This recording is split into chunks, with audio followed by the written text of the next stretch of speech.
Good morning, and welcome to the May 16th, 2023 meeting of the City of Lakeland Planning and Zoning Board. The board meets every third Tuesday of the month to review proposals for changing the city's comprehensive plan, its future land use map, zoning changes consistent with the map, and conditional use permits. The board is made up of 7 members appointed by the City Commission and is assisted by the staff of the Community and Economic Development Department and the City Attorney's Office. Staff will advance any presentation slides that should have been provided prior to the meeting. The meeting is divided into 2 parts. The first part is a public hearing where we expect to hear new applicants explain their request and receive comments from affected parties. The second part of the meeting is termed the general meeting and primarily consists of acting on recommendations from staff about cases that came up in the prior month's meeting. We invite everyone who wishes to participate to be heard. We do ask that you be concise in your comments and that speakers avoid being repetitive. That is, if several people have pointed out traffic concerns, there is no need to hear additional comments regarding traffic. Again, but we would like to hear anything new that has not been addressed.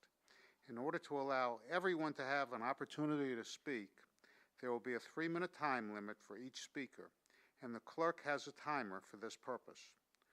We respectfully ask that you adhere to this rule. We also ask at this time that you silence any mobile devices. Additionally, if you do come up to speak, we ask that you give your name and your address. We asked everything that we can ask. We thank you for all being here, and I'll turn the meeting over to the Secretary, Ronald Roberts. Ronald. Good morning.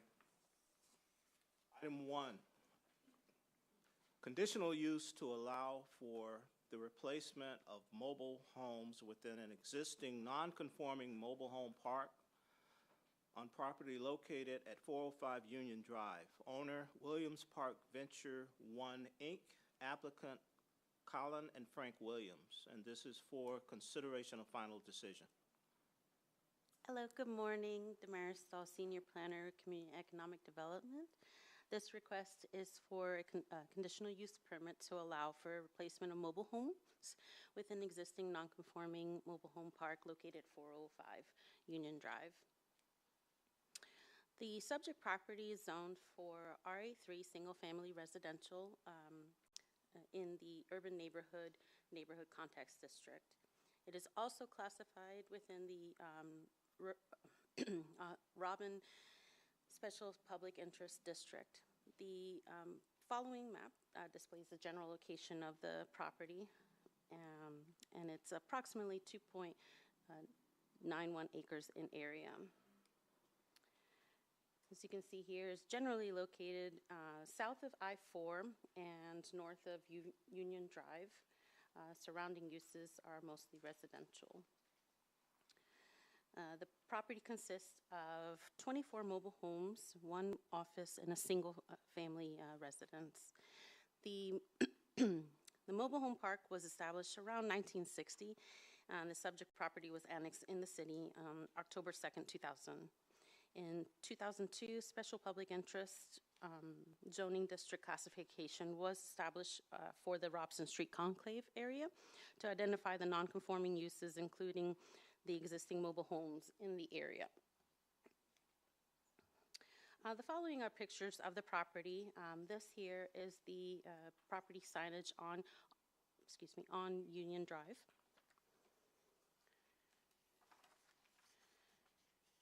This is the circular driveway facing north towards the office.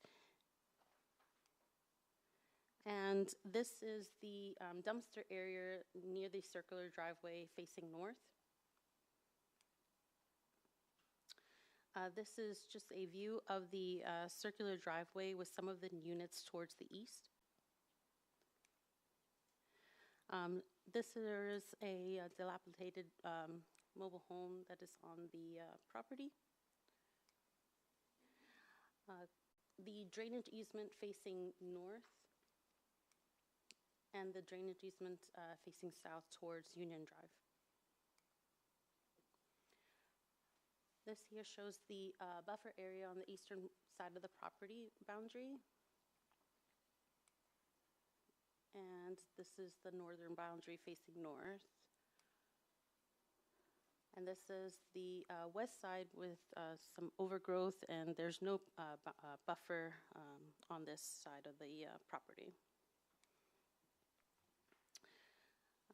The current site plan of the property is shown here, and as you can see, the 24 lots with the office in the center of the circular driveway and the residential home on the far south.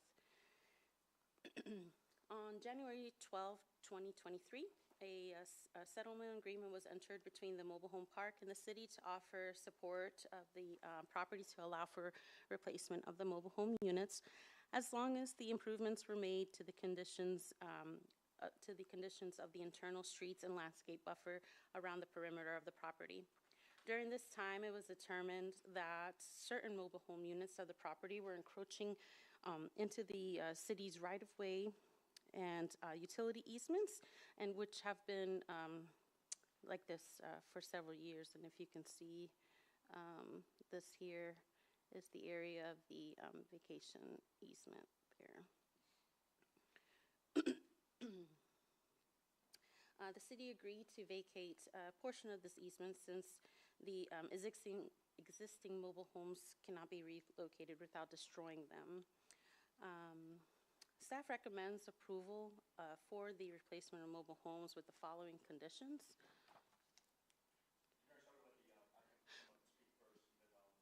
Yes. Absolutely.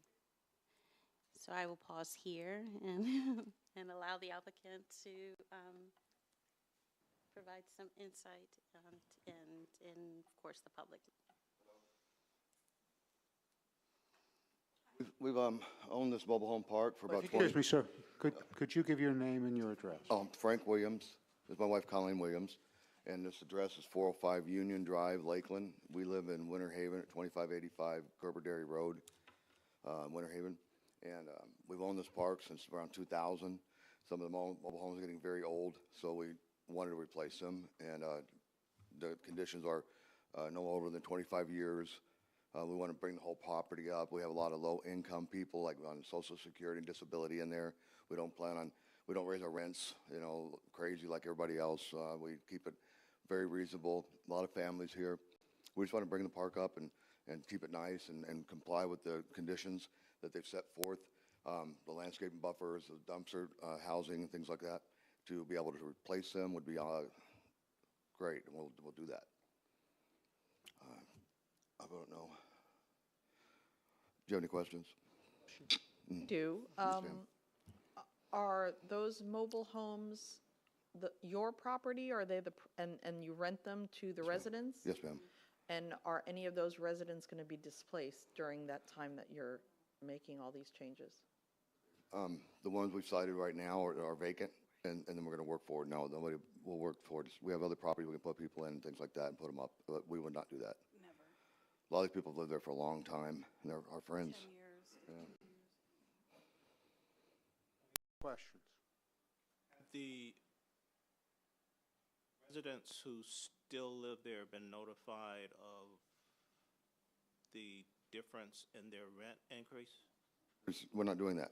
You're not increasing rent? No, Okay. no. Any other questions from the board?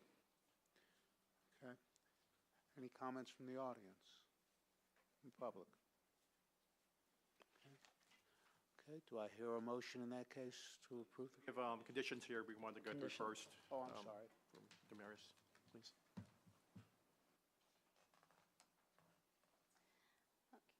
Here are the following conditions. Permitted uses is existing mobile home dwelling units may be replaced subject to the development standards and conditions for approval specified below. Any replacement units installed shall be no greater than 25 years old at the time of permitting. The existing mobile home park, however, shall remain a legal, non-conforming use in accordance with Section 13.3 of the Land Development Code, As a non-conforming use, the mobile home park shall be subject to immediate termination. Shall all the mobile homes on the property be removed or destroyed for any reason, or if the mobile home park itself ceases to operate for a period of 365 consecutive days or longer. Site development plan. The project shall be developed in accordance with Site Development Plan Attachment B. The development standards, replacement mobile home dwelling units shall be subject to the following setbacks and separation requirements. Minimum setback from internal driveway is 10 feet. Minimum setback from Union Drive right-of-way is 15 feet. Minimum separation between side of one mobile home and the side or end or another mobile home measured perpendicular from each side or side to end, 10 feet. Minimum end to end and corner to corner separation between mobile homes, 6 feet. Minimum separation between non-combustible such as screen rooms, awnings, carports, and accessory storage buildings measured perpendicularly to sides and ends, 3 feet.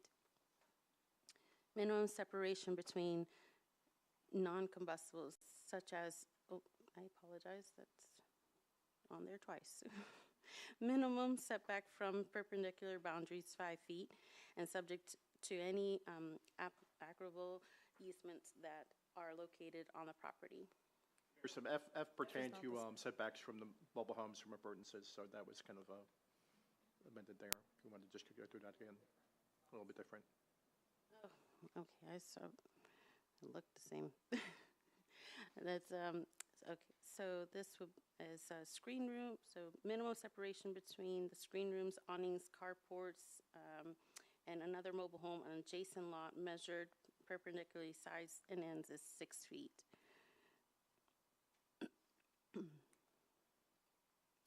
And landscaping and buffering.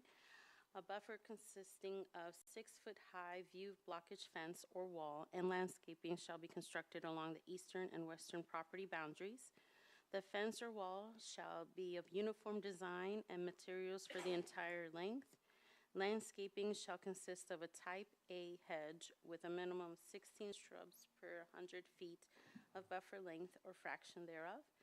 At the time of planting, the specific plant species shall be a minimum height of 18 inches and minimum view blockage of 50% with capability of attaining a minimum height of 4 feet and 90% blockage within 2 years. The solid waste collection bin. The existing solid waste collection bin shall be located on concrete pad and screened from view with a bin enclosure constructed of a durable opaque material. Design of the concrete pad and the bin enclosure shall be in accordance with City of Lakeland Public Works Engineering Standards Manual and subject to and building permit review and approval by Public Works Department. Internal driveway. The internal driveway which serves the site shall be maintained as a paved, durable surface in good condition at all times, free of potholes and other road hazards which may impede vehicle access internally. And we did not receive any emails or comments regarding this project, and so staff recommends approval. Questions from the board on the conditions? I just have one thing. In the conditions, according to city code, that those mobile homes should have hurricane straps. Is that, should that be in the condition, or? That'll be a requirement of the building code at the time of permitting there, so they will have to anchor those and go through the standard permitting and inspection process when they are installed. Any other questions from the board? Just one question. We're just replacing the number of units in kind. We're not adding any additional. Correct. They have a total of 24 mobile homes there that could be potentially replaced. And I did share the conditions with the Williamses on Friday, so they have read through them, and I believe they are agreeable to what's being proposed. If you can confirm that? Absolutely. Yes. You're in complete accord with the city on the conditions.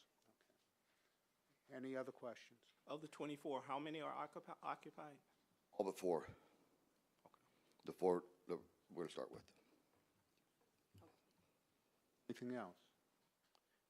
Again, any comments from the public? Okay. Is there a motion to approve the city recommendation with conditions? Motion to approve as presented with the conditions. Second. All in favor? Aye. Aye. All opposed? Thank you very much. Good. Item 2, major modification of a conditional use to allow a preschool with a maximum enrollment of 67 students as an accessory use to an existing church on property located at 411 West Robeson Street on the North Side Assembly of God of Lakeland, applicant Sarah Case, Next Level Planning and Permitting, and this is for consideration of final decision. Hi, good morning. For the record, my name is Philip Scarce. I'm a principal planner with Community and Economic Development. Yeah, so we have a daycare here, a preschool, I should, that wants to locate within an existing church with a maximum enrollment of 67 students. The site is located at the northeast corner of West Robson Street and Baird Avenue. The subject parcel was annexed into the city in the late 1990s as a conformance, and the ordinance as was adopted for the conditional use permit was part of an overall annexation and compliance ordinance to bring all these parcels within the city and establish their zoning. So the church has been established there for quite some time, Northside Assembly of God, and they would like to operate a daycare. Excuse me, preschool. My apologies. I was like, get daycare out of your brain, and then look what happens. All right, so this is the site looking at the corner of Baird and Robson. This is looking northeast into the site. You can see the existing 4,600 sanctuary, 4,300 square foot sanctuary, and then there's a fellowship hall right behind there. And you see there's we'll show it in a little minute here, but there's a circular drive in there, a covered entrance where they can have student drop off and pick up. There is an access located on Robson Street. As you can see, that is chained off, and there's another one on Baird. And I'll get to this Robson Street entrance here in a few minutes. And this is looking northwest into this site where the city van is parked there. That's the Baird entrance onto the site. Just like looking northwest, the site does include everything up to Carver Street, which is up here at that where that stop sign is. But there's no construction included with this. This is there just want to locate the preschool within the 6,400 square foot fellowship hall. We'll give it a site plan. So this is looking east on Robson Street. And then to the south is the elementary school.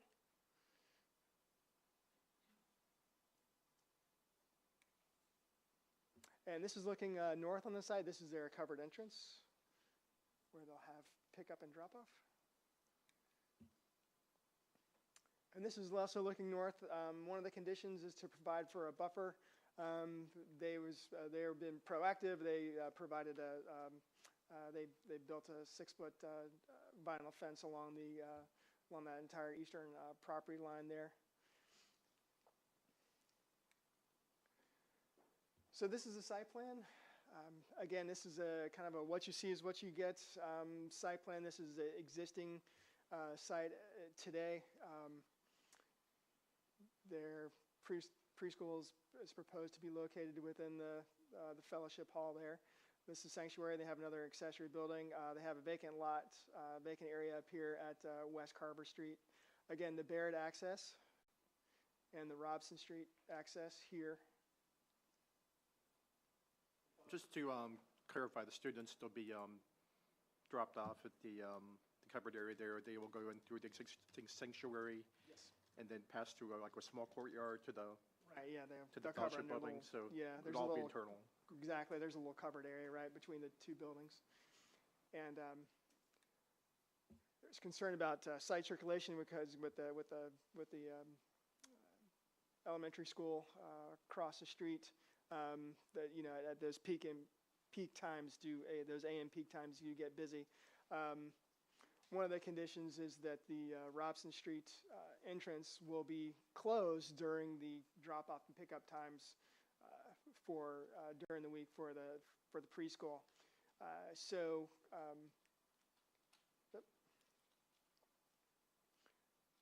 So you have entrance and exit here on Baird. They'll come in. This is a one-way drive. They'll come in and around and leave back on Baird. Again, with that, I will leave it for I invite the applicant to come up and speak on the project, and if you have any questions of staff, and before that, we have conditions to be read in the record prior to your vote. Thank you. Good morning. For the record, case Next Level Planning and Permitting, 3825 South Florida Avenue, Suite 4 here in Lakeland. Thank you very much, Philip, for the staff report. The church was built in 1970 and then became part of a conditional use in 2002 for the Robson Street enclave that apparently we heard the case before ours. Interesting. But so yes, we're here for the major modification of a conditional use to allow a preschool for ages 3 through 5 to operate during the weekday for this church facility. So the primary use is still the church, but we wanted to add a preschool for students and families and parishioners, and it is open to the public, but we've worked with staff closely. I know you haven't seen the conditions of approval, but I would like to discuss the conditions of approval because I want to have some consideration on the final condition of approval, if we could discuss that. Like, I can read those into the record, and then we can discuss. Perfect. Yeah. So, attachment C of ordinance 4358 as amended, Northside Church preschool expansion. Condition A, permitted uses a church and a preschool for ages 3 to 5 with a maximum enrollment of 67 students. B, site development plan. The project shall be developed in substantial accordance with the site development plan included in your attachment as Exhibit C. With the approval of the Community and Economic Development Director, minor adjustments may be made at the time of site plan review without requiring modification to this conditional use. C, daycare center traffic circulation. All vehicle pickup and drop-off activities shall be accommodated on site. At no time shall vehicles queuing for pickup drop-off extend into the adjacent public right-of-way. And 2, under D, ingress and egress for drop-off and pickup shall be solely from Baird Avenue. During drop-off pickup times, the Robson Street entrance shall be closed to restrict access. E, outdoor lighting in accordance with section 4.6 of the Land Development Code. F, buffering. A buffer consisting of a 6-foot-high fence with at least 90% view blockage shall be maintained along the internal property adjacent to the single-family residential uses. Are you advancing the slides? Oh, I apologize. Get a little bit ahead of myself there. Thanks. And G, bicycle parking. Bicycle parking shall be provided in compliance with section 411.6 of the City Land Development Code and Index 900 of the City Engineering Standards Manual. Those are conditions. So I do want to discuss G a little further because we do have North Lakeland Elementary to the south of us. And Northside Assembly of God has a great partnership with Lakeland Police Department. And they're constantly trying to discourage students from not using proper pedestrian access points. And we feel like we're not opposed to putting a bicycle rack in to become compliant with current regulations for development with the city. However, we also don't want to encourage students to park their bikes there and then cross. in a dangerous fashion. So I would like for you all to consider that. We did discuss with staff possibly moving it to where it would be kind of out of sight for students. However, there is a requirement, I'm not sure what the distance is, but there is a requirement from the entrance where a new bicycle rack has to be placed.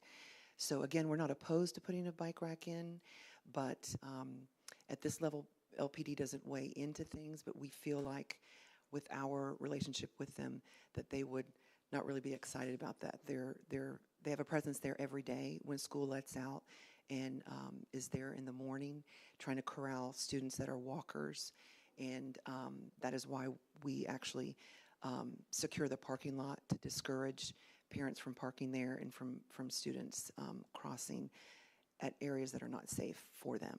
So just for discussion purposes or consideration, I wanted to bring that to your attention.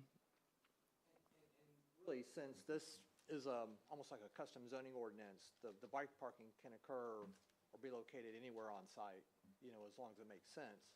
So if it's something where it needs to be internal to the internal to a building or some other location that doesn't neatly fit the land development code, I'm perfectly fine with that. But it is important to have bike accommodations for students in a preschool within a neighborhood, as well as for employees and others who may want to come to and from the school on bike. But in terms of the location itself, we're certainly flexible, and we could work that into a recommendation or a set of conditions should that be something that the board desires. Also for consideration, this is for a preschool ages 3 to 5, and while a bicycle rack would benefit parishioners possibly, we are not requesting an expansion of the site. We're requesting to be allowed a use for a preschool. So if depending on where we can place it, that would be not inviting for the elementary school students. That would be fine, but I really just wanted to bring that to your attention and possibly have some discussion. Is there a chance that some of the children who would be at this preschool would have siblings that would ride their bike, that would need to have it over there? Not likely. No, I know that. I was thinking of an older sibling that was at the elementary school that lives in the neighborhood. Still don't want them crossing that street. Right. Yeah, I was wondering why a bike rack was needed for a 3 to 5 year old, but We've got 5-year-olds. I've got a 5-year-old, I Right. have a 5-year-old that rode a bike, and that's not Right. uncommon. The issue is for the employees Not to as well. school, not to preschool. right, not the Yeah, preschool. preschool, yeah. 5-year-old, yeah. Parking could be hidden behind here, within the secured, it can be behind a fence, behind a secured area. And we're totally fine with that. So to adhere to the land development code, we put one there, but we just put it somewhere that's not super attractive, Yeah, in correct? fact, we could have language that states that it would be hidden from public view, or some other type of language that would provide some flexibility at the time of site plan review, and we could certainly do that. Is there a size requirement for bike capacity? Not in this instance. It's typically tied to the amount of surface parking that's available, but in this instance, 2 or 3 loops would suffice for what we're trying to do here. Could we modify the condition that within this major modification that a bicycle rack shall be placed with relief from the distance requirement from the primary entrance? I'd be fine with that. So the city is open, that's not a problem, there's not. Not a problem. Like I said, we are not opposed to placing a bicycle rack. It just is one of those things we have concern for the elementary students south of us. We're in agreement with all of the other city conditions that have been listed. We are. there. We've gone back and forth with staff a little bit. We tweaked a little bit of the language, and we're fine with that. So all the conditions of approval. Thank you. And I'll stand for any questions you may have. Any discussion on hours of operation and drop-off times in coordination with the adjacent uses for the elementary school? So our hours of operation will be from 7 a.m. till 6 p.m. And as far as, they're very good neighbors, the school and the church. I'm not sure. Ours will be in a different manner because we're coming only off of Baird. Our ingress egress is Baird Avenue only to avoid any of the bus traffic, parent traffic, and all of that queues on Robson and heading south on Baird. So we're trying to distance ourselves from that, if you will. Parents or whoever is there to pick up these children they can't, if I understand it correctly, they can't wait in the street. Everything will be done Correct. on church property, so. Correct. So the streets will not be interfered with at all, basically. Correct. Hours are sometimes those things that can be conditioned or not. In this case, we didn't feel the need to. It's one of those things where it's almost impossible to monitor, you know, because have somebody be out there with a watch. So you're got to be open at 7, you got to close at 6, you know, so. There was a brief mention earlier about that tract of vacant land. It's been a while since I had a 3 to 5-year-old. Is there a requirement or do 3 to 5-year-olds normally have recreation outside? 'Cause And there's play areas.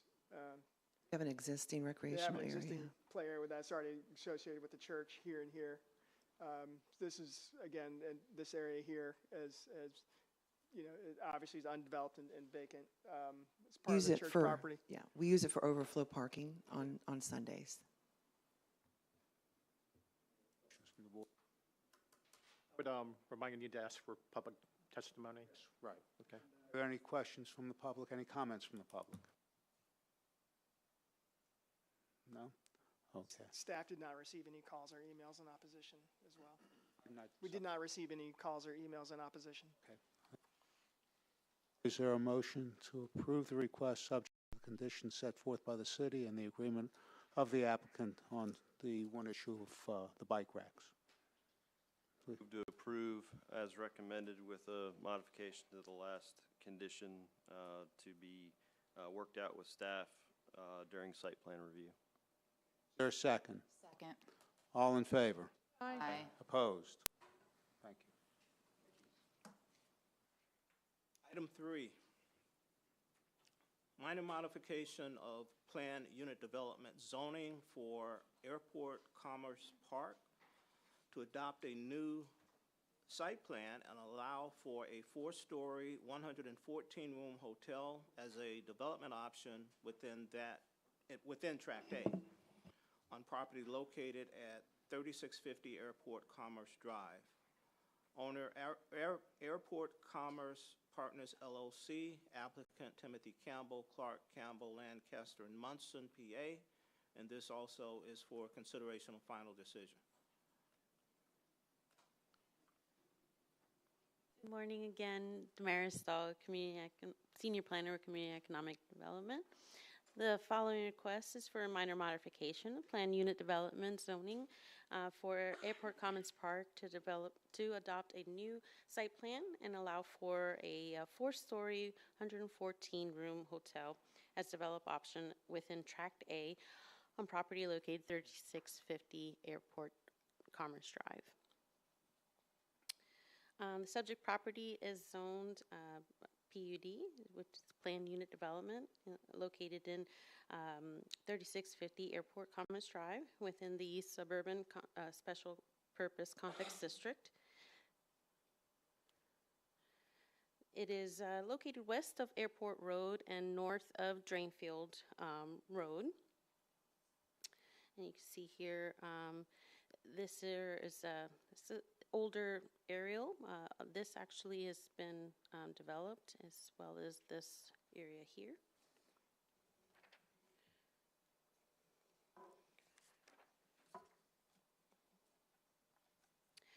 Airport Commons Park is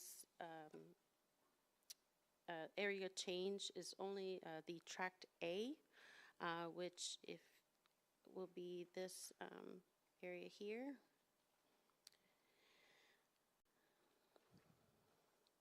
It's currently approved for a convenience store with motor vehicle sales in high turnover and very high turnover restaurants with or without drive-through.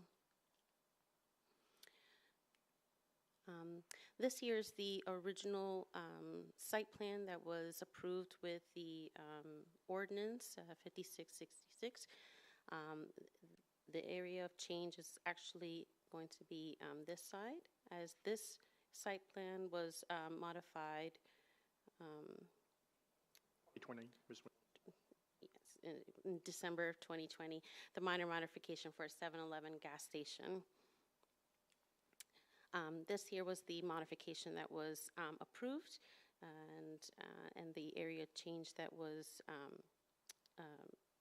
for the ordinance.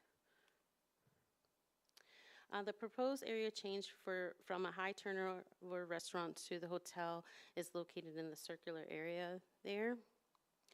The proposed site plan for the Everhome Suite Hotel is here. And this here are the following images of the property. This is the southern boundary facing north. This is southwest facing east towards the property in the foreground there. This is the northwest boundary facing south. And this is the northwest boundary facing southeast, and you can see the 7-Eleven there in the corner. And this is a southeast boundary facing northwest. And this is the southwest corner facing north. And I will pause here for stating the conditions and invite the applicant up. Any comments, and stand here for any questions. Good morning. For purposes of your record, my name is Tim Campbell, law firm of Clark Campbell, Lancaster, Workman and Airth, 500 South Florida Avenue. This is a pretty simple request. This is the Airport Commerce Park. It's been a PUD for quite some time. You can kind of see the development of some office space to the rear. The corner is a 7-Eleven. This was anticipated previously to be probably 2 fast food restaurants. In fact, one of the owners of the 2 lots is a fast food restaurant developer, but they, for whatever reason, have decided not to do that. So the request is to add the hotel use within the allowable use for the PUD. There is interconnection between this parcel and the 7-Eleven. There are sidewalks on the front and back of the site to encourage pedestrian traffic and to accommodate pedestrian traffic. There's a requirement for pedestrian connection to the 7-Eleven from the hotel site. We will have to sign a navigation agreement, which just puts the property owner on notice about the airport and the airport regulations, which we will also need to comply with. And so, again, we're requesting that change so that we can allow a hotel on this site. And there are a couple of the development conditions regarding opacity and height that we wanted to incorporate that specifically relate to this proposed plan. So with that, we agree with the staff recommendation and stand for any questions that you may have. Questions of Mr. Campbell at this time? Okay. And we have a bike rack, but we have adults, so Oh, okay. they can use Thank it. you. I like to bring something easy to you at least once in a while, so thank you very much. We do Yeah, I do appreciate have a that. quick Thank you question. very much. Is there going to be like a small cafe or restaurant on site of that hotel? I don't know that that's planned to, most of them have some kind of small, where they serve breakfast or something. Fortunately, we're immediately adjacent to the 7-Eleven, so there may be, that pedestrian connection may be utilized. But I don't know with certainty, but I imagine it will have some type of ability to serve some food to the patrons. You want to state the conditions that are? Is for public comment first, or? We can do that if you Yeah. like. Is there any comment from the public at all? Conditions? So now the following conditions to amend ordinance 5666. So I am going to just read the changes since there's quite a bit. So the permitted uses, Tract A, so those uses permitted by right in the I-2 zoning district, plus the following retail commercial uses on specific parcels which have a conceptual site plan and frontage along Airport or Drainfield Road.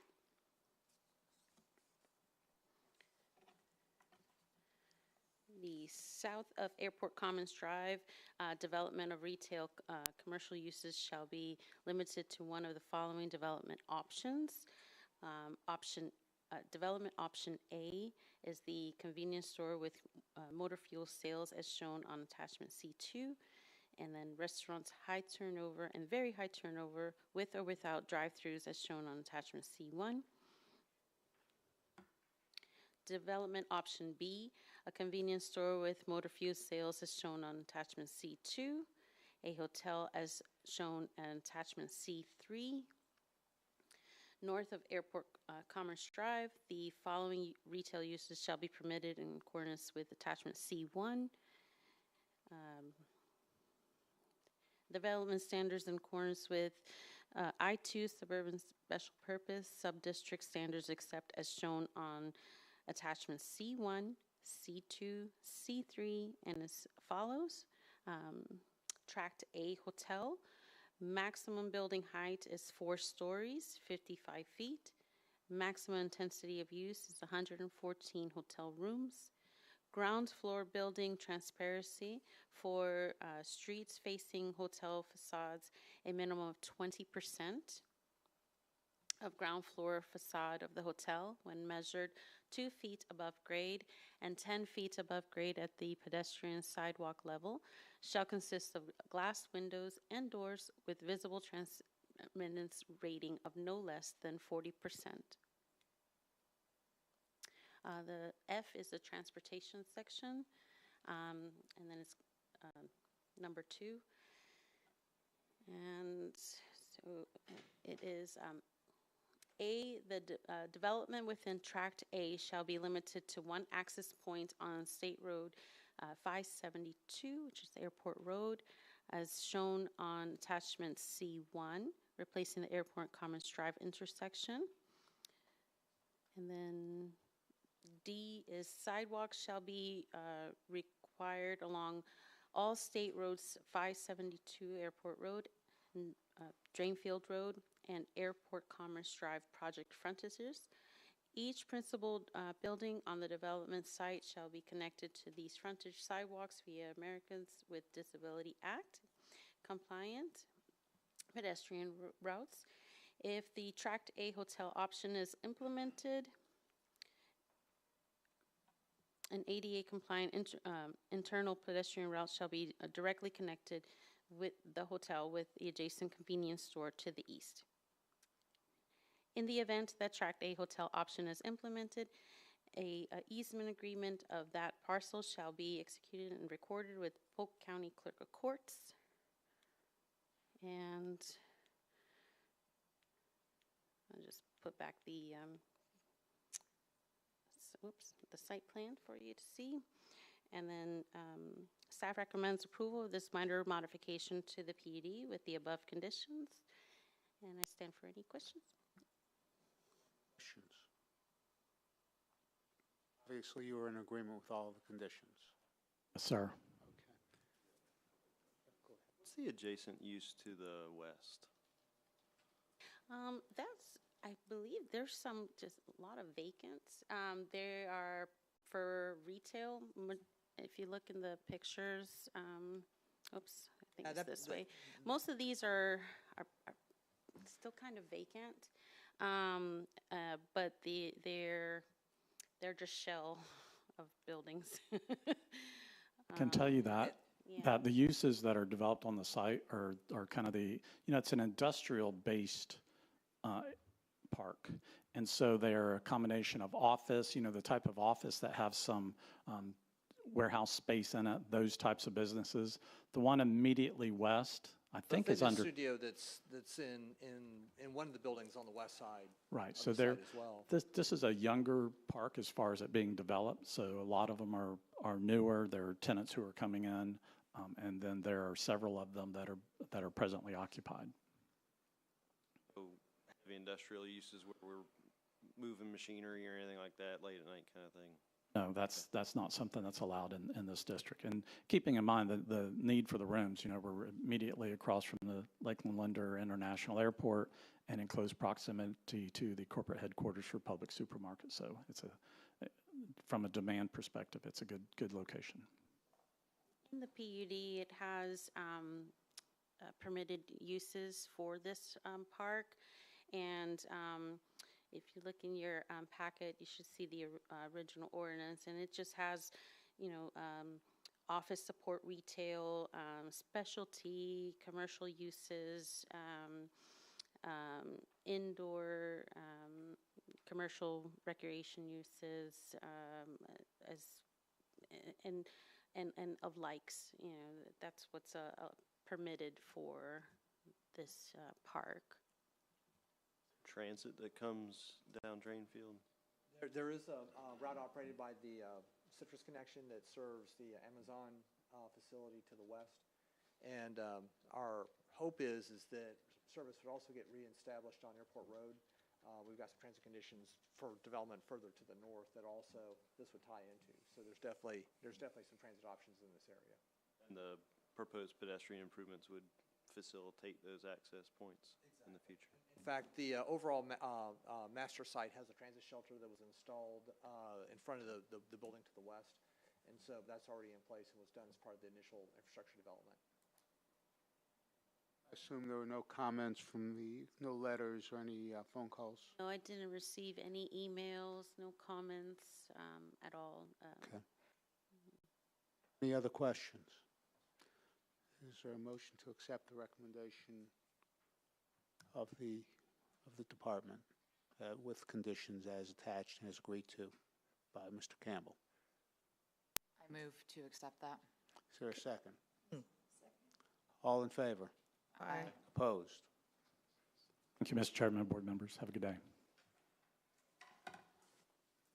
Item 4, minor modification of plan unit development zoning for the villages at Noah's Landing to allow a solar power generation facility as an accessory use on property located at 500 Inspiration Drive. Owner Villages at Noah's Landing Limited, applicant Cindy Hare, and this is also for consideration of final decision. Good morning. For the record, Todd Vargo, Senior Planner with Community and Economic Development. Just wanted to say real quick, thanks to everybody in the audience for sticking with us. This is the last item, so I'm sure you're all here for this one. Thankfully, the first 3 didn't take too long. So what we're here today for is a minor modification for the Noah's Landing, which is a apartment and living facility for adults with developmental disabilities. This property, I believe, was originally the city of Lakeland's, and the city donated it to Noah's Ark, which is the parent company. Parent, I guess company is not the right word, organization. For Noah's Landing. And they have improved part of the property with apartment complex for adults with developmental disabilities. They're coming in to ask for a modification to allow for a solar panel farm to generate electricity both for their facility, and then any excess would be sold back to Lakeland Electric. I believe they are in the process of negotiating with Lakeland Electric now on how that all will work. Haven't been privy to any of those meetings or anything, but I'm pretty sure they're in the process of doing that. But I'm sure they'll tell you more when they come up. So this is Noah's Landing right here. You can see up on the wow, this thing's jumpy. On the northeastern part, this is the part that has been developed currently with the apartment complex. There are plans, and that's Tract A. There are plans for Tract B as well. I believe that's, I I think, more apartments and a greenhouse and some other facilities. Again, I'll let them speak more to that. What we're really here today is to talk about Tract C, this piece of property that's down here kind of on Lake Crago. There are some wetlands on the property, but the proposed solar farm will be on the uplands, and I've got a better map of that too. So here's a better shot of that. Again, you can see the existing apartment complex and amenity areas. And then again, the solar farm will be down here. There we go. There's the picture provided to us by Noah's Landing of where the solar energy system will be. And then this was the original site plan adopted through the PUD.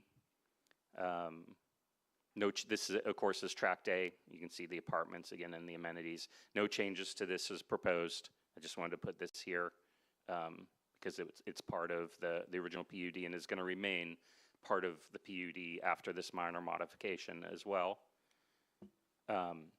And then this was the concept for Tract C, and again, that's going to be replaced with the solar farm.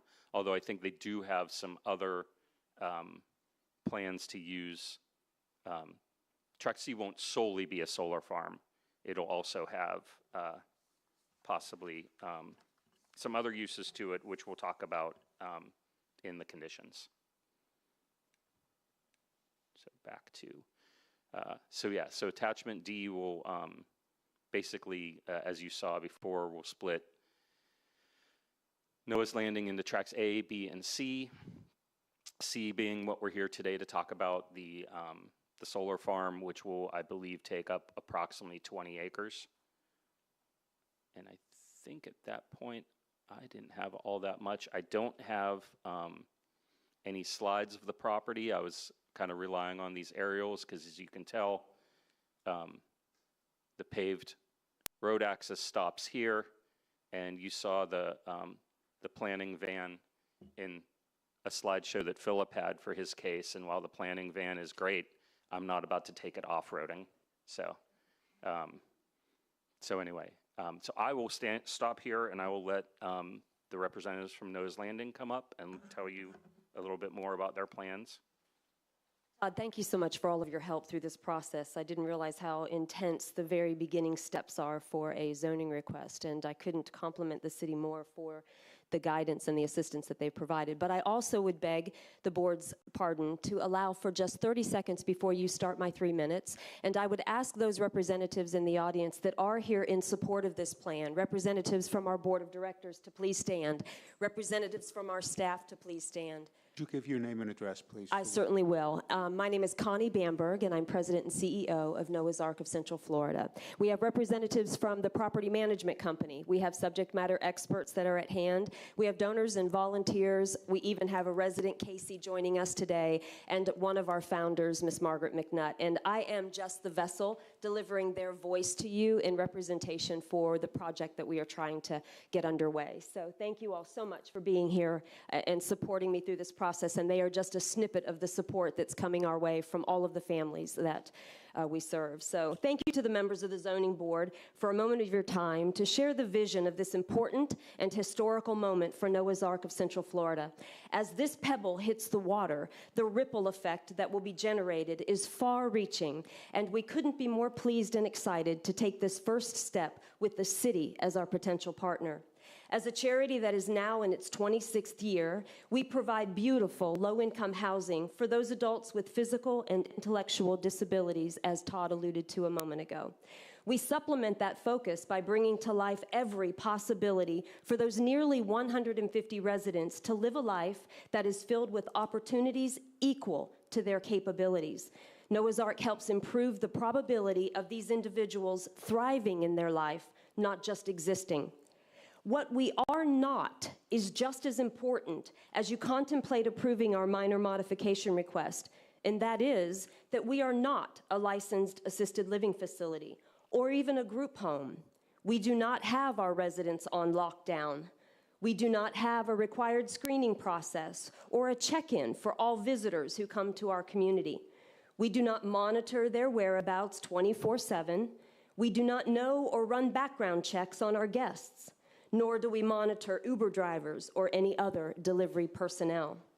This is important to differentiate us, as we often work even with our very own families to help them better understand our responsibility as an independent living community and what our role is in the care of those residents who live on our property.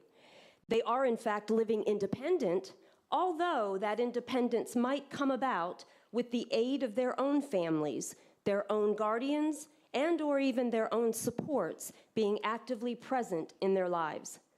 With the approval of this modification, we will begin launching a solar initiative that will address the critical questions that have plagued our organization almost since its inception, such as, will my loved one have a secure future in their home?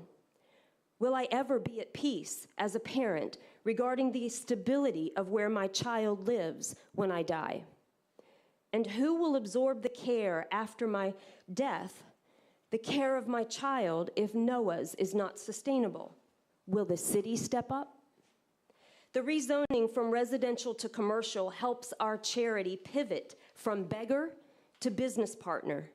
We do not come to the city with a hand stretched out asking for a gift of funds to help us secure our future, but instead, we will be approaching Lakeland Electric and the city with a proposal to purchase power from a solar farm that we will build once the rezoning is acquired, allowing us to essentially become a business partner of Lakeland Electric and the city of Lakeland.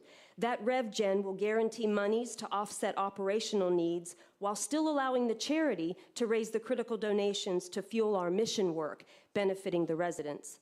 It's well documented that it costs local communities approximately $40,000 to $70,000 per disabled adult if they were homeless. This solar project will potentially save the city $6 to $10 million if Noah's were to fail. It allows Lakeland to strengthen its financial security by ruling out the possibility of these residents becoming homeless, causing a huge burden on the financial well-being of Lakeland. That RevGen will show the city of Lakeland as a benevolent partner and not just a city bureaucracy. This project will not only produce clean, green energy, but it will also aid Lakeland Electric in meeting mandates for more natural resources to be used in generating power. A sustainability plan of this magnitude for Noah's Ark is just a speck of dust in the grand scheme of business generated by Lakeland Electric. Of the nearly 200,000 megawatts that Lakeland Electric sells per year, we only want to produce 5 megawatts. And while all this opportunity is being created, the city of Lakeland incurs no overhead costs. Lakeland Electric isn't being asked to pay for the infrastructure. Noah's will be responsible for owning, operating, and maintaining the solar farm. Today is the first step as we come to you looking for a hand up, not a handout. And lastly, I want to share a gentle reminder that the demand for nonprofit services surged early in the COVID pandemic, and for many of us, it hasn't abated. Staffing crisis and supply chain issues deepen, they compound, and they drag on. But we are, in fact, energized for this new year. Promising things are happening in the nonprofit world, things that feel invigorating and infectious. In a good way, not a pandemic kind of way. More nonprofits now collaborate and partner to deliver services and advocate for change in their specific sectors and in the world. More grants, donors, federal dollars have emerged, but a trickle won't do it. The sector needs a flood. The spigot to fund the work of our time has begun to open. More funders have a glimmer that overhead might mean the difference between a living wage and poverty for a frontline nonprofit employee. More funders realize that providing multi-year unrestricted funding and lowering barriers to access will unleash transformative ideas to help make society more equitable. Again, many more funders need to realize these things, and as the tide continues to shift, more certainly will. Challenges and opportunities are abound for nonprofits in 2023, and this is a year to question everything. Remember when you questioned everything and pivoted at the beginning of COVID? That pace of change moves so fast now that nonprofits must constantly question, constantly adjust, reevaluate, and be creative. Doesn't take a crisis to do that for us. We have landed, Noah's Ark has landed on its pivot with a solar initiative that is groundbreaking and we believe will bring national attention. Not often across this country does it exist or could we find a municipality working in partnership for a sustainability plan of a 501c3. It truly is a groundbreaking effort. We are grateful for your consideration to throw that first pebble and honor our request to modify. It's simply to rezone to accommodate our ability to sell the overproduced utility to Lakeland Electric. Thank you so much. Thank you. Do we have any questions from Ms. Baumberg, from the panel? Got a few questions, actually. And maybe this is to staff, maybe it's to the applicant. We're not looking to rezone, right? This is a modification to the existing PUD? Correct. Yeah. Okay.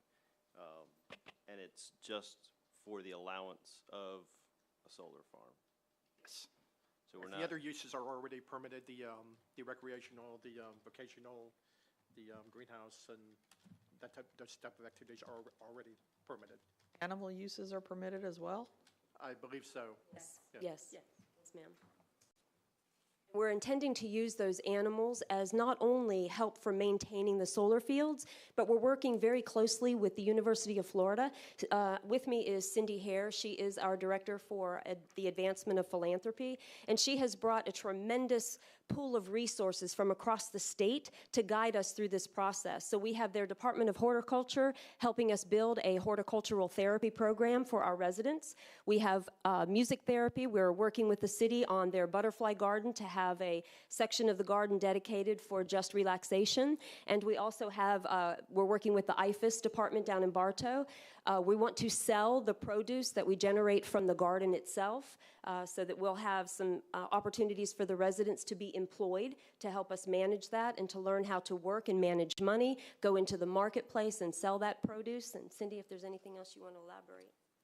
Would you give your name and address also? I'm sorry. Sure. Cindy Hare, H-A-E-R, and 500 Inspiration Drive.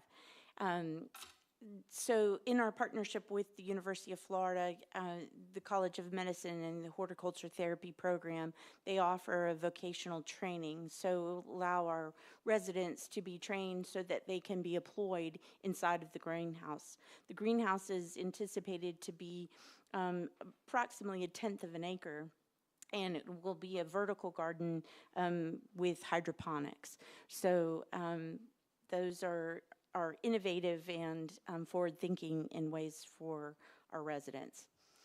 And that's actually, Cindy's too humble to give herself credit. I simply asked her to find solar to put on the greenhouse so that we didn't have to extend our electric bill to the city of Lakeland. And that evolved into not only identifying that we could put solar on the property that we currently have apartments on, they are in massive need of roof repairs. So the construction's going to be starting anyway as we try to repair those roofs. And it's the ideal time to consider putting solar on those as well. Once we get the rezoning approved by the wonderful board that you are, our intention is to begin discussing the solar opportunities immediately. And here's the big thing for Noah's Ark with this. I'm going to use a term that Lakeland Electric probably would say there's another term to use because I'm learning the field of solar. But essentially, we spend about $200,000 on our electric bill each year. And our goal with the solar is started out, how can we get that $200,000 back into our pocket and get off the grid? And Lakeland Electric said from the very first day that we met with them, we will be your collaborative partner in this initiative from front to end, and you may say that anywhere in any setting. So we're thrilled that they have a passion to help us bring this to fruition, but also don't mind losing that $200,000 because once we go solar, that's money that will go back into the coffers of Noah's Ark and can be used for other more direct needs of our residents. One other item to elaborate is that this allows us to build a community for our population and have a community within the city of Lakeland. And there isn't anything, Noah's Ark was the first of its kind in the state of Florida. And bringing this greenhouse, bringing this solar opportunity, bringing the barn and these programs to our residents will be the first of its kind. We are cutting edge. We are thinking forward. And we're excited about the city of Lakeland to be part of this. You graciously donated 56 acres to us. And so for us to have the opportunity to be good stewards of that land is an exciting time for us, and that's where we want to go. We want to talk about sustainability. We're not looking to be here just for 5 minutes, but to be here for a lifetime.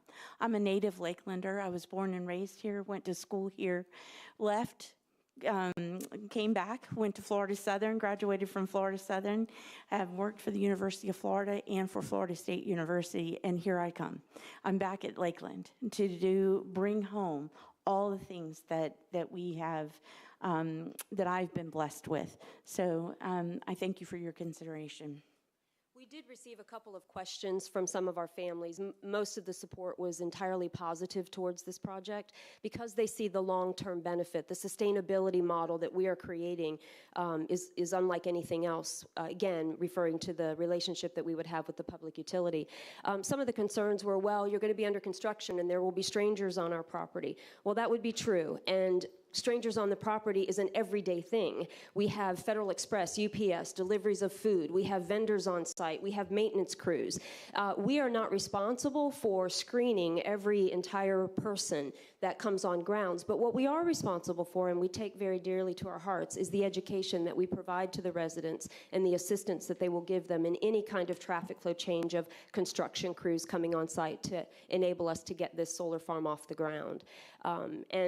So I just, again, wanted to remind you that as an independent living facility, while parents may wish for a great amount of care being provided to their resident from the staff, we're not licensed to do that. That's not our role in their abilities to live independent. Does the city of Lakeland, do we have any other existing solar farms within the city limits? And then are we familiar with any privately owned solar farms that other municipalities have worked with directly? I believe there's some solar farms that we own to the west of the airport, aren't there? There are to the west and to the south of the airport, and those are kind of public-private ventures between Lakeland Electric and other utility providers. I know that there have been a couple that have been proposed here recently as well in northeastern Lakeland. So definitely the city has experience with working with providers for solar farms around different parts of the city. Primarily at this point it's been around the airport, and there have been no issues that have arisen in that context. And I would ask the board to remember those are for-profit corporations as opposed to the nonprofit that we're trying to work with the city. Those are much larger in scale. I mean, this is relatively small. It's not like a for-profit operator would build a standalone solar facility this small. So it's really primarily for those Lending's benefit, is our understanding. Whatever surplus power they generate, they would sell back to the grid. I have a quick question, and I think we're all pretty aware of the wonderful work that Noah's Ark does. Thank you. But in other solar panel facilities, and only because of, and it might be addressed if there's conditions, I don't know, but because of the proximity of the lake, is there going to be a barrier around that solar farm for Absolutely. the animals in case, Absolutely. The whole proposal that when we originally started, we thought, wow, let's leave it open, right? So everyone on Lake Crago can see the beautiful contributions that the city is making towards Noah's Ark. But as we got further in our conversations with the planners and the city and also Lakeland Electric, we realized that no, that's going to have to be sheltered, if you will. And so there will be landscaping that will be put in, and that's part of our budget that we plan for. So the wall will be trees and bushes and appropriate landscaping and then a fencing on the other side of that. Because we will have animals to help maintain it, and they'll need to be safely secured within that section.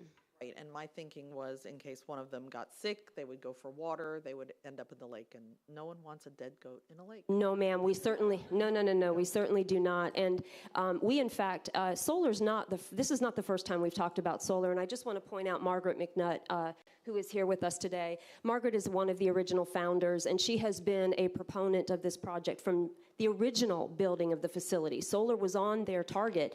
It just didn't come to fruition for various reasons, probably more for funding purposes, but solar has been on the radar for them since the facility was created.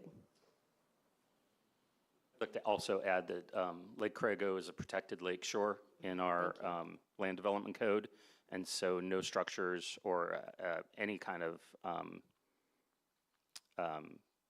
the solar panels will have to be set back. I believe it's 50 feet from the ordinary eye water line. So, and you'll see that we reference that in one of our conditions. That's why I said at the beginning. Also, the solar farm will be approximately 0.40 miles away from any residence housing, so it will be safely secure and away from the residents themselves.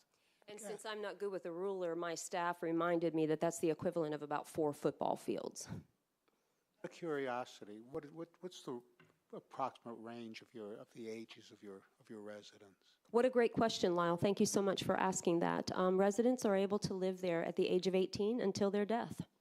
We have residents that are in their 70s. And part of our problem, right now with the other parcel that we are talking about expansion, I have formed a task force and have appointed individuals that represent different sectors of our industry, and they are looking at what that additional housing needs to look like. Is it that we work towards housing for those who are aging, right? Because their needs completely change at a certain stage in their lives. Or is this housing that is for the profoundly disabled who absolutely have to have a caregiver with them 24/7? All of that is being vetted out through a task force for that additional 20 acres. Any other questions from the board? 2 more questions. We've talked about potential animals on site, and I know we've referred that that's already a permitted use. I just want to confirm that is permitted in all tracks that are out there, B and C? It's the way it's so. written now, it's really all one development track, so we're kind of addressing that by, we're dividing into 3 different areas here. So you have the existing complex, which is going to be track A. Track B is currently undeveloped. That would be the future phase 2 expansion of the residential community when and if that occurs. And track C now would be the primarily the where the solar field would be, the solar farm, excuse me, and then other historically permitted uses like the outdoor recreation and any type of outdoor vacational greenhouse animal stuff like that. That would be allowed there as well.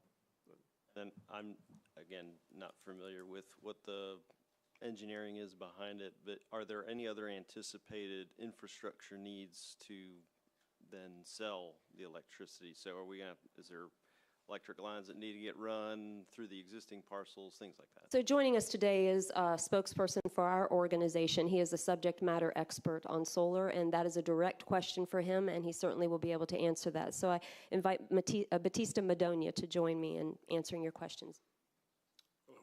Batista Madonia, 2602 West De Leon, Tampa, Florida. I also grew up in Lakeland, spent the first 30 years of my life here. But as far as any infrastructure or with the city of Lakeland, Lakeland Electric, we've already met with them. We see at the corner of the property where we can put a simple line right over to the high power lines, so it won't be a problem at all. I will not disrupt anybody or go through any wetlands or problems. In terms of maintenance, are there any other maintenance facilities or buildings that need to go on site to help support that electric farm? We're going to have a barn that will house the animals. But as far as the maintenance for the actual solar farm itself, no, we'll have a maintenance crew come in 2 to 3 times a year, check everything, but that'll be in and out.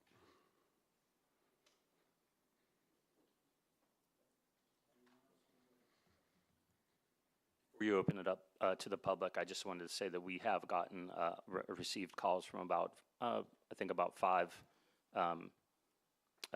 parents who are just concerned with this and the impact that it's going to have on the residents.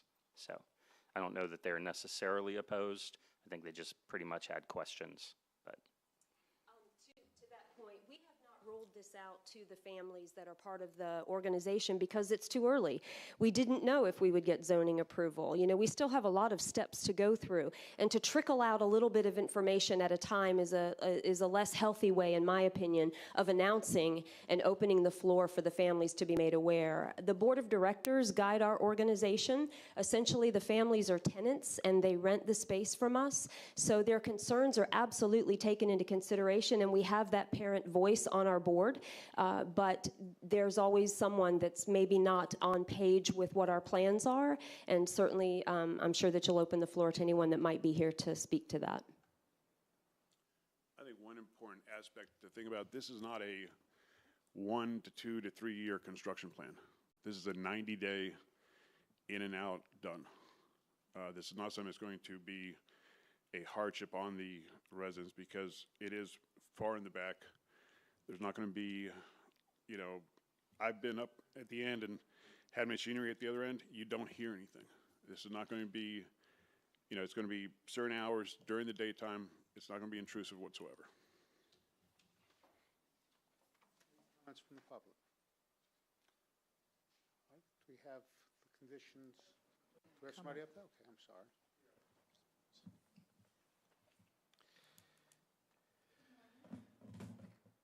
My name is Maria Murphy, and my address is 3616 Frentress Drive in Lakeland. I'm also a Lakeland native, grew up here. I've been a member of the Florida Bar since 1983 and retired after 30 years with the Department of Justice. I'm here because we specifically moved back to Lakeland because of Noah's Ark. My husband and I have a intellectually and developmentally disabled daughter that we adopted from Russia and suffers from fetal alcohol syndrome. And we agree with the applicant that the concerns of these parents, and I'll just speak for myself, is what is going to happen to her when we're no longer able to provide care for her. So in that we agree, but the problem is that those most affected by this plan, 150 residents, I believe the applicant said, and their families, there's been a select few apparently that have been tasked with finding out and developing this plan, but those of us that are directly affected have never been notified. We got an email, I think on Friday of last week, asking for volunteers to help water the garden. And it mentioned that there was going to be the talk of the greenhouse with the solar energy. But that is a total deviation from this solar farm. We just have questions. It was described as an apartment complex, and we're just tenants. And I don't think you'll find a parent that would agree with that assessment. This is where we intend our children to live forever. And we have a great concern about sustainability, about how is this going to go on monetarily. And we just want these questions answered. There's been no transparency and no communication from the applicants to these families. And one concern that I had is we found out about this from whatever the sign is, on the property. We never received any other information about it, and most of the time the sign's been face down in the dirt. But it states that this is a minor modification to an accessory, and that it's for an accessory. Forgive me for the legal terms, but that I don't, that you all use that I don't know, but I've reviewed the definitions of major modification and minor modification, and this is a major modification. We're not talking about solar panels on the rooftops of the apartments, or Your time, 3 minutes, if you would, just wrap it up, give you another 30 seconds if you thank like. you. We've just not been notified of this. It is not minor, and it is not for an accessory because it's a whole separate business. We believe that the board should reconsider how it has been classified, put it through an application process that has scrutiny, that has involvement, knowledge of the family members, and it requires the entire city commission to vote. Thank you. Thank you. Any other comments from the public? What I would like to say is, and Batista Madonia again, 2602 West Elon. The reason we're here, the reason it's possible for the nonprofit is because of the Inflation Reduction Act from President Biden that allows direct pay to nonprofits, because it is the government's wish for nonprofits to be able to take benefit from going solar. The government is going to pay for part of this. The biggest reason I support this, it's going to allow Noah's Ark to become self-sufficient. It's going to allow them not to be stressed out every year, and allow the residents to know that they're going to be okay. Allow the parents to know they will be safe there year after year after year. The city of Lakeland, from everything I have seen, all the meetings I've been with, they are more than wanting to do this. Lakeland Electric the same way. And I really feel this is just the right thing for at the right time. Thank you. And just in closing, there was a very thorough application submitted. We take the city's lead on the fact that this is a minor modification. You define that for us, and the application was very intense, which I'm sure you would have access to get any further clarity that you might need. But our whole intent is for sustainability. It is for making sure that we are financially sound for the next 25 years. Lakeland Electric said the minimum time period of the contract would at least be 25 years. And to quote Scott Bishop, the Director for Emerging Technologies, 25 years to infinity.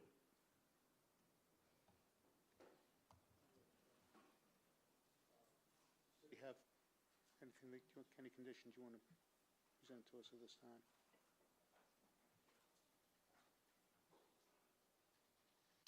Okay, so the conditions of approval, again, since this is a modification, we're just going over the ones that are changing. A, permitted uses, we've added, because we're splitting this into tracks A, B, and C. Tracks A and B, uses permitted by right shall include single-family detached, single-family attached, and multifamily dwellings, group homes, and common buildings. Permitted accessory uses shall include recreation facilities, maintenance facilities, and limited convenience sales, snack bar, commissary, etc., and personal services, barber and beauty shops, etc., catering to project residents only. Also permitted by right are employment and vocational training activities for individuals with special needs, which shall include light assembly, manufacture of craft items, production of ornamental landscape plants, production of fruit and vegetable crops, fish farming, respite accommodations, and similar activities. The subject property shall not be used as a point of sale location for the retailing of any products or services to the general public, except for occasional special event and fundraising activities. And then we're adding the permitted uses for Track C. Track C, uses permitted by right shall include a solar energy system as an accessory use for the Villages at Noah's Landing residential community, recreation and maintenance facilities, and vocational training activities for individuals with special needs as described above. C, the site development plan, adding a sentence at the end of this. The project shall be developed in a general accordance with the conceptual site development plan included as attachment C.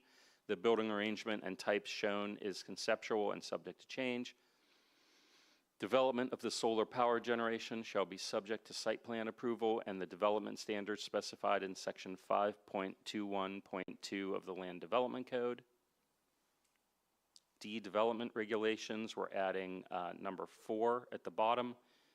development tracts in accordance with attachment D. And then finally, we're adding a section L that talks about the protected lake shores of Lake Crago. L, minimum setbacks from protected lake shores in accordance with subsections 6.4.2.1 and 6.4.3.2 of the Land Development Code. All commercial, residential, and industrial structures, whether primary or accessory, shall maintain a minimum landward setback of 50 feet from the ordinary high water line of Lake Crago. And that's that attachment, the reference with the A, B, and C tracts.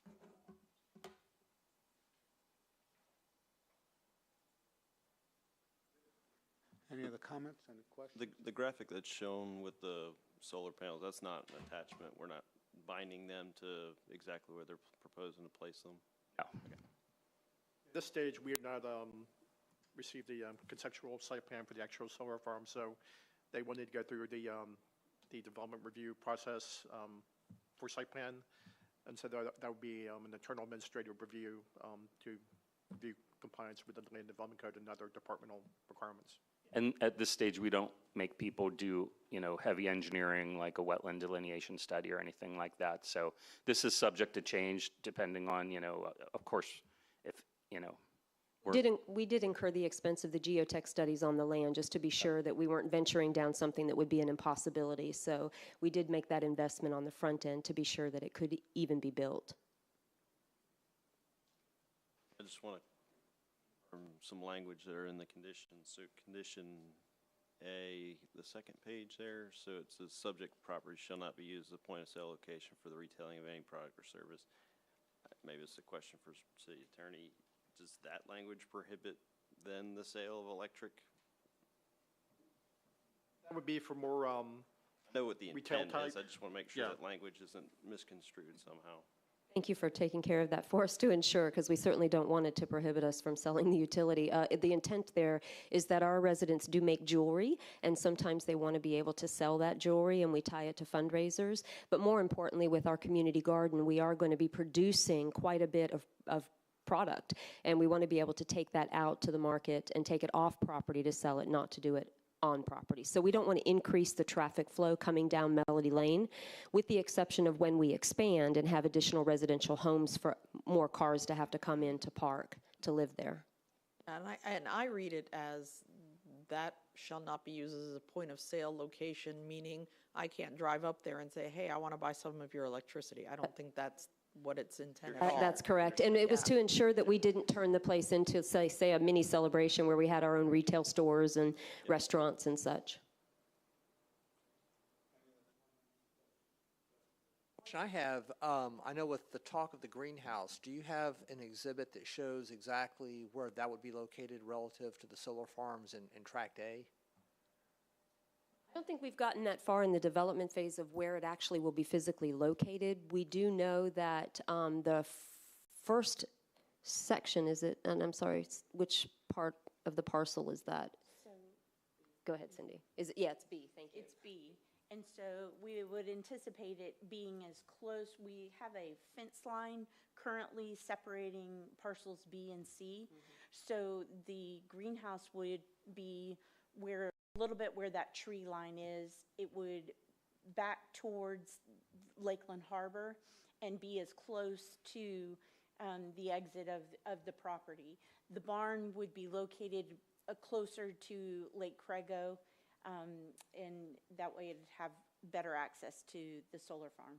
And Lakeland Harbor is a partner of ours. They frequently visit and volunteer. They also have master gardeners that are excited to know that we're going to have this community garden that they can help and volunteer in.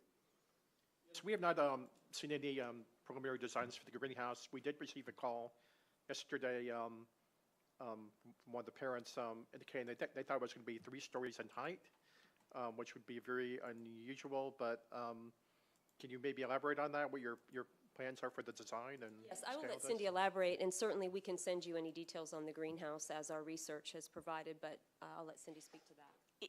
It is a concept that we are looking at. As I mentioned earlier, we are looking to keep the greenhouse limited to approximately 1/10 of an acre, the greenhouse itself, and then add for parking, if you will, an acre would be the most land that we would consider. But the point is that it is a vertical garden instead of a greenhouse that goes outward.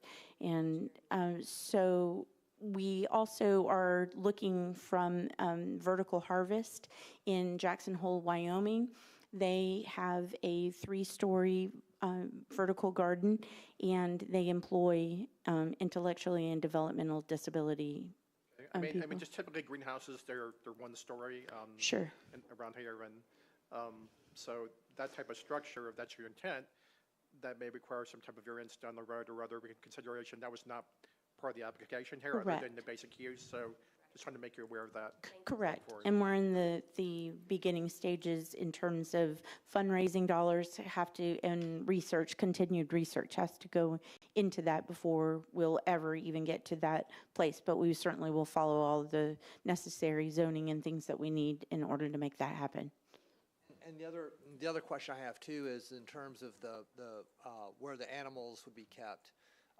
The city code does have some separation requirements as well relative to farm animals, and so that's something else that we would really want to drill down on when it's time for plan submittals to make sure if any of those code requirements in the city code would be triggered. Thank you so much for pointing that out. We are well aware of that due to the fact that we have representation from the city serving on our committee to help us navigate those turns and twists as we get through this process. And how much we're able to produce will really dictate the size of the greenhouse. Right now, we're looking at a facility that has one that's established, that's successful, and so we're using that model to start from. But at the end, it may not be that big or it may not be that large, but that's our goal at the moment. The questions? Last page, under conditions, there's a term I'm not familiar with. I think it was high water. Is that same as shoreline?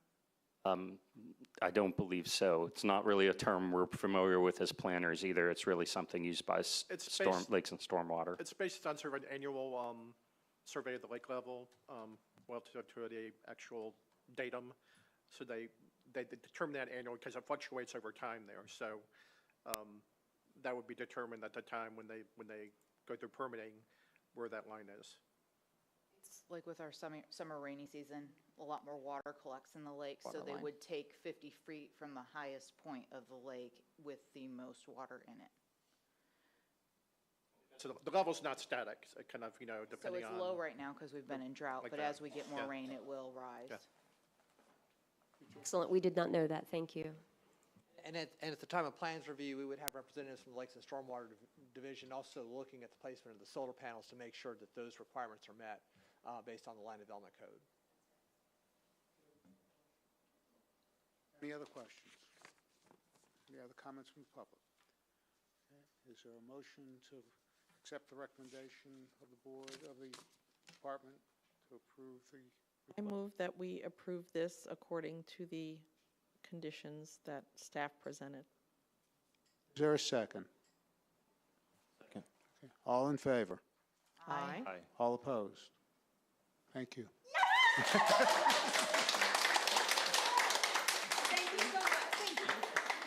We've never gotten a standing ovation before.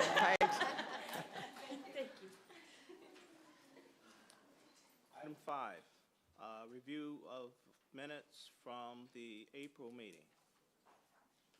Okay. Has everybody had an opportunity to review the minutes from the April meeting? Any changes, any questions? Is there a motion to approve the minutes? Moved. Second? Second. All in favor? Aye. Opposed? Item 6, report of City Commission action on Planning and Zoning Board recommendations along with Planning and Transportation Managers Report. Right. Well, in terms of yesterday's City Commission meeting, all of the items that were approved by the Planning and Zoning Board were approved by the City Commission, including the YMCA expansion, the duplex community on Lakeshore Drive, the multi-tenant office and warehouse on Pipkin Road, and the zoning change there on Commerce Point Drive on the former Summit complex. All those were approved unanimously by the city commission yesterday. A hot streak. So, got a perfect score on that one. Moving a little forward. In terms of coming attractions, we have next month a compatibility review for a mother-in-law suite at 1313 East Edgewood Drive. We also have a conditional use permit to add an additional 22,000 square foot building behind the existing church building at Harvest Assembly of God on Airport Road. We have a PUD modification that would allow for a slight expansion and a new site layout plan for a business park development on University Boulevard, just west of the Williams Planned Unit Development near Florida Poly. And so that'll be coming forward for hearing and final decision.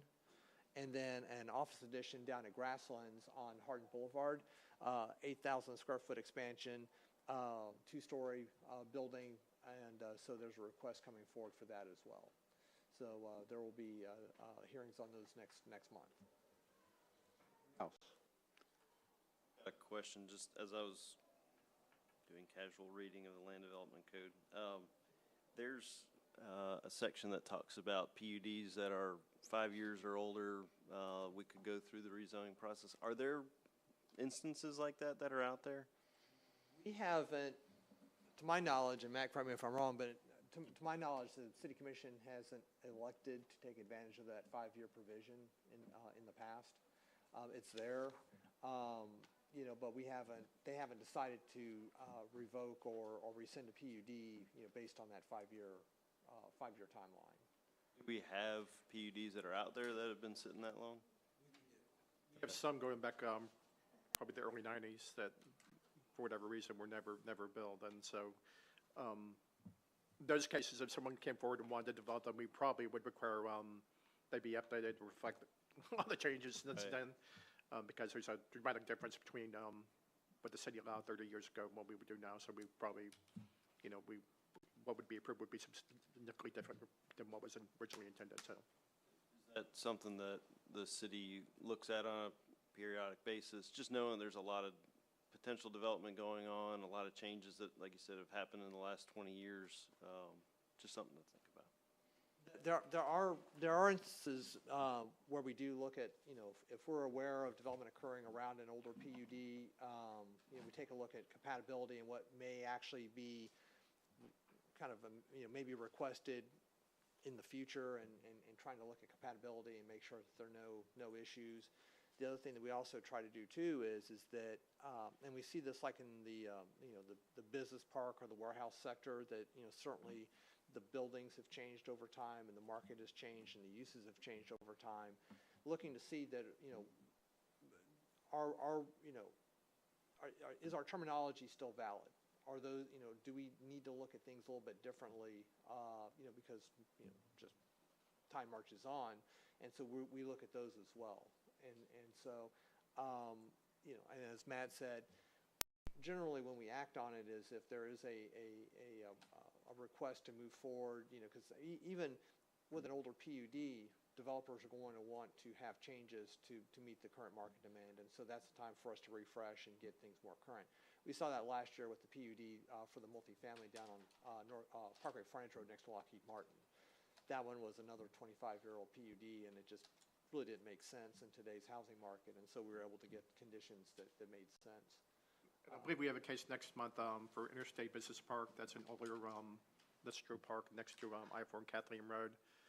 Some of the uses in the PUD are, I'll say they're antiquated, but they're much more about micromanaging than we would nowadays. So we're going to kind of clarify certain uses on one particular part of the PUD there. But that's a case there where what was intended back then, it may have worked 30, 35 years ago, but the economy was very different back then, and the market has very different needs right now. So we try to accommodate that.